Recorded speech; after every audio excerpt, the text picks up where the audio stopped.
तर आज आपण बनवणार आहोत ओल्या नारळाच्या करंज्या. त्यासाठी मी पीठ मळून घेतलं आहे. इथे मी मैदा आणि गव्हाचं मिक्स करून घेतलेलं पीठ. त्यामध्ये आपण 1 वाटी गव्हाला अर्धा वाटी मैदा घेतला आहे. त्याच्या मी असे छोट्या छोट्या पोळ्या लाटून करंजी बनवली आहे. आणि सारण आपण जे मोदकाला वापरतो तेच आहे. तर मी ते मोदक आणि करंजी अशा दोन्ही गोष्टी बनवणार आहे, पण त्या तळणीच्या तळून घ्यायच्यात आपल्याला, हे वाफवायचे नाही आहे.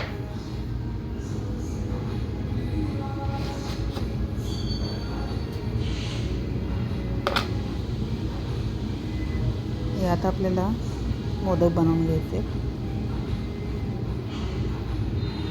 हे कसं, हे आपल्याला जसे जमेल तसे आपण बनवू शकतो. आणि हे गव्हाचे असल्यामुळे याला लगेच फारसं जास्त त्रास होत नाही, लगेच बनतात हे.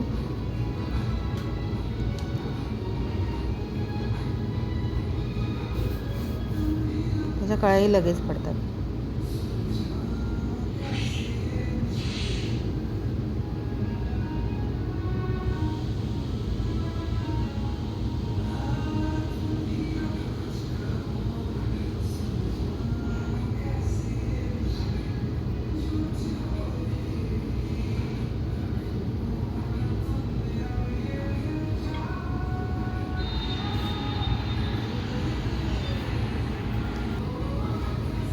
हे असेच आपण सर्व बनवून घेणार आहोत.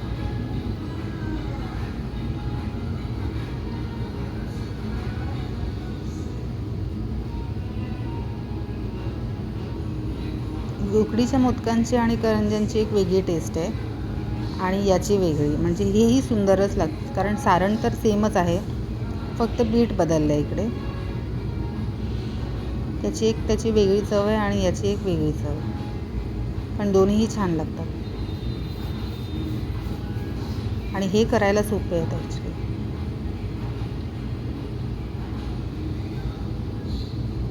हे पहा किती सुंदर कळी आली. आणि ही करंजी.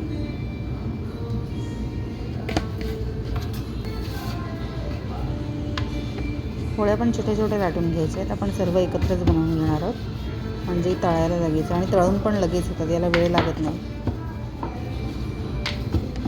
मीडियम टू फास्ट गॅसवर आपल्याला हे तळून घ्यायचं असतं.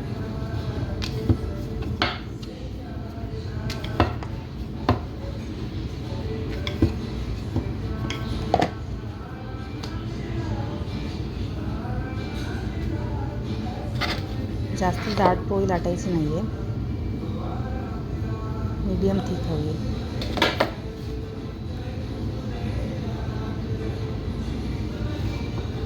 खूप सोपी आहे. पटकन अशी बंद करून आपल्या करंजीचा साचा जो असतो कटर, त्याच्याने पटकन कट करून घ्यायचं.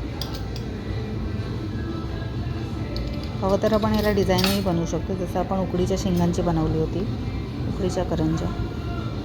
पण असंही सुंदरच दिसतं. आता हे आपले सर्व झालेत बनवून. आता तळून घेऊया. थोडे लालसर होईपर्यंत तळायचे आहेत आपल्याला, अगदी पांढरे पांढरे काढायचे नाही आहेत. आणि हे तळलेले असल्यामुळे हे खूप दिवस राहतात, हे खराब होत नाही.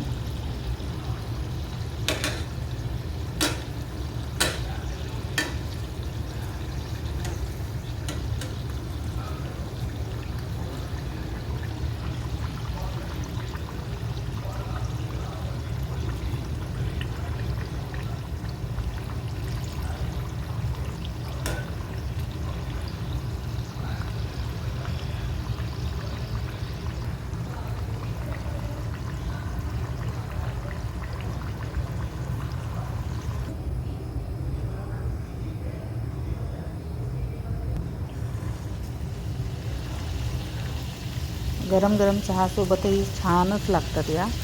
इतर बिस्किट वगैरे खाण्यापेक्षा आपण हे खाऊ शकतो, किंवा मुलांना टिफिनसाठी.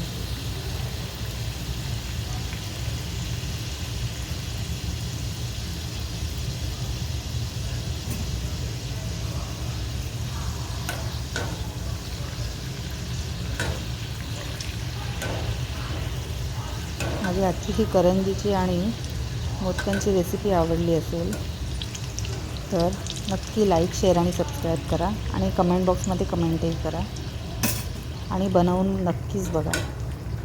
खूप सोपे आहेत हे. कमी वेळात बनणारी रेसिपी आहे ही.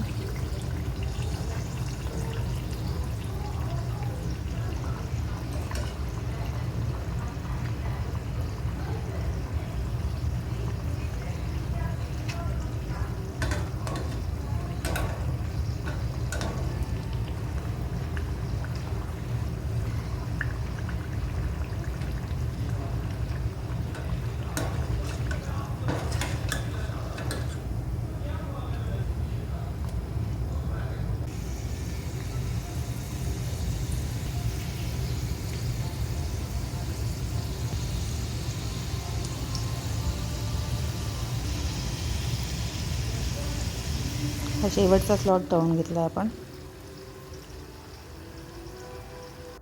इथे तयार आहेत आपले तळणीचे मोदक आणि करंज्या.